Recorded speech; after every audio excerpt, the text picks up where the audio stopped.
Honda S2000 diperkenalkan pada tahun 1995 dan mulai dijual pada tahun 1999. Honda S2000 adalah mobil unik dari Honda menurut kami. Keunikannya meliputi berpenggerak roda belakang, biasanya mobil Honda mayoritas berpenggerak roda depan. Dan keunikan yang kedua, mobil ini berbentuk roadster yang atapnya dapat dibuka. Mobil ini diproduksi dengan rentang waktu yang cukup lama, yaitu dari tahun 1999 sampai tahun 2009.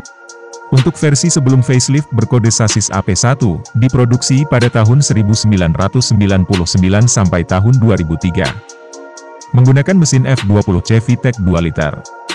Dan untuk versi facelift berkode sasis AP2, diproduksi pada tahun 2004 sampai tahun 2009. Untuk versi facelift mengalami peningkatan signifikan, mesin yang semula 2 liter ditingkatkan menjadi 2,2 liter sebagai opsi, setting ulang suspensi, penggunaan Felgring 17, bodi yang dibuat lebih rigid, bumper baru, dan lampu yang sudah LED.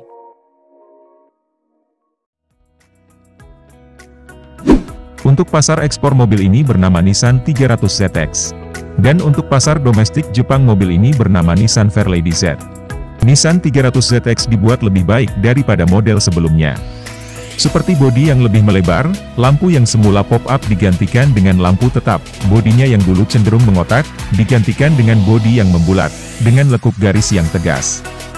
Tidak seperti mobil Jepang lainnya yang rata-rata pada masa itu menggunakan mesin berkonfigurasi inline, Nissan 300 ZX menggunakan mesin berkonfigurasi V6.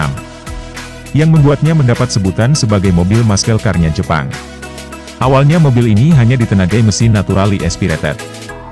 Tetapi untuk pasar domestik Jepang Nissan menyediakan mesin dengan twin turbo. Karena mesin dengan twin turbo itulah mobil ini dikategorikan sebagai mobil JDM. Siapa yang tidak kenal dengan Honda Civic? Mobil ini adalah idaman bagi para ABG-ABG yang menikmati masa mudanya. Untuk di Jepang, Civic generasi ke-6 ini menggunakan kode EK9 untuk model hatchback.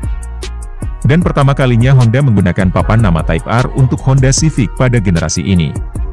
Civic EK9 menggunakan mesin B16B, yang diklaim sebagai mesin dengan output daya terbesar dengan kategori tanpa turbo.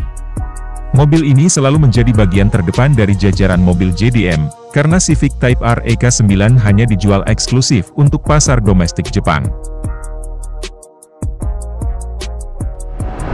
Masih saudara dari Civic EK9 tetapi berbentuk coupe. Honda Integra Type R DC2 hanya datang dengan transmisi manual 5 percepatan, close ratio, dan disertai dengan LSD helix. Integra Type R DC2 mengalami banyak peningkatan dari generasi sebelumnya, seperti bodi yang diperkuat, pengurangan bobot yang signifikan, dan merevisi bagian kaki-kaki. Mobil ini terkenal karena handlingnya yang khas, dan akan selalu berada di jajaran mobil JDM paling ikonik sepanjang masa.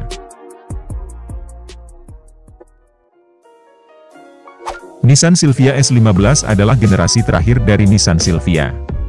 Alasan mobil ini menjadi generasi terakhir dikarenakan Nissan takut Silvia merebut pasar dari saudaranya, yaitu Nissan Z dan Nissan GT-R. S15 memiliki bentuk membulat pada bagian depan, dan bentuk mengotak disertai lekukan tajam pada bagian belakang. Mobil ini sangat cocok digunakan untuk drifting karena mesinnya mudah disetting, dan memiliki harga lebih murah dari Nissan Z dan GT-R. Tak heran jika mobil ini dapat merebut hati para fans mobil JDM. Selain langka, mobil ini populer saat tayang dalam film The Fast and the Furious Tokyo Drift, sebagai Mona Lisa milik Han. RX-7 FD adalah platform ketiga dari Mazda, dan sekaligus sebagai penutup dari Mazda RX-7.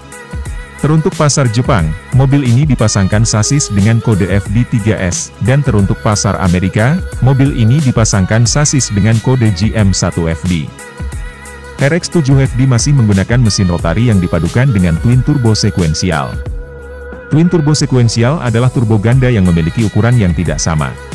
Untuk turbo pertama yang berbentuk kecil, kegunaannya untuk menghisap udara pada putaran rendah.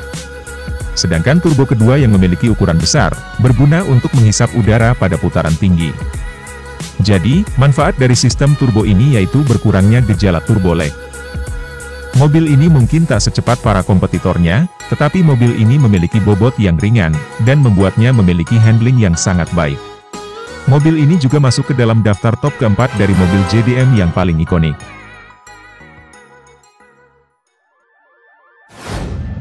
Selain dari S2000 yang merupakan mobil berpenggerak roda belakang dari Honda, ternyata Honda masih mempunyai mobil berpenggerak roda belakang.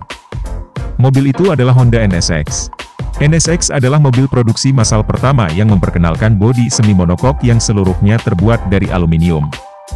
Sekaligus mobil dari Honda yang menerapkan posisi mesin yang berada di tengah. Honda NSX diciptakan sebagai jawaban dari Honda yang melawan ketenaran mobil sport Eropa, dan sukses untuk menyamai, bahkan melampaui harisma dari sport car Eropa pada masa itu. Bahkan mobil ini mendapat julukan sebagai supercar dari Jepang. Sebutan itu diperoleh karena Honda NSX memiliki performa yang tinggi, dan bodinya ramping ala supercar Eropa. Tak heran jika mobil ini sangat laris di pasaran, sehingga mobil ini dapat disandingkan dengan RX-7, dan masuk daftar top JDM paling ikonik di urutan ketiga. Toyota Supra generasi keempat adalah mobil JDM legendaris karena kepopulerannya di film Fast and Furious, yang membuat harga bekas dari Supra generasi keempat ini terus meningkat.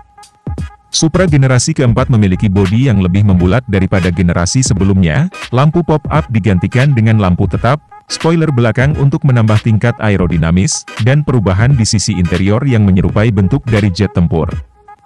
Toyota Supra terkenal dengan mesin 2JZ-nya yang mudah dituning untuk peningkatan performa. Semua sepakat jika Supra generasi keempat ini masuk ke daftar top mobil JDM paling ikonik di urutan kedua.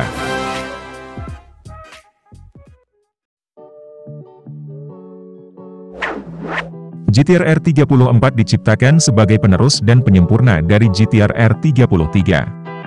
Overhang depan dan belakang dibuat lebih pendek dari generasi sebelumnya. GT-R R34 memiliki suara mesin yang khas, yang menjadi daya tarik tersendiri bagi yang mendengarnya.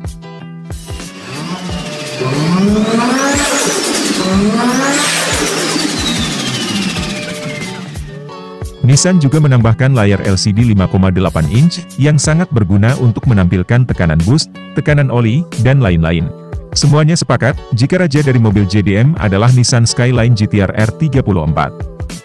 Mobil ini disebut raja dari mobil JDM karena memiliki performa yang sangat beringas pada masa itu, hingga performanya melebihi Supra generasi keempat dalam kondisi standar. Mobil ini mendapat kepopulerannya saat tampil di film Too Fast Too Furious. Tak hanya itu, mobil ini juga sering ditampilkan dalam video game seperti Need for Speed, Forza, dan Street Racing Syndicate. Jeremy Clarkson juga pernah mengatakan, jika Nissan GT-R adalah salah satu mobil terbaik di dunia. Hal inilah yang semakin memperkuat dugaan, jika Nissan Skyline GT-R R34 adalah raja dari mobil-mobil JDM.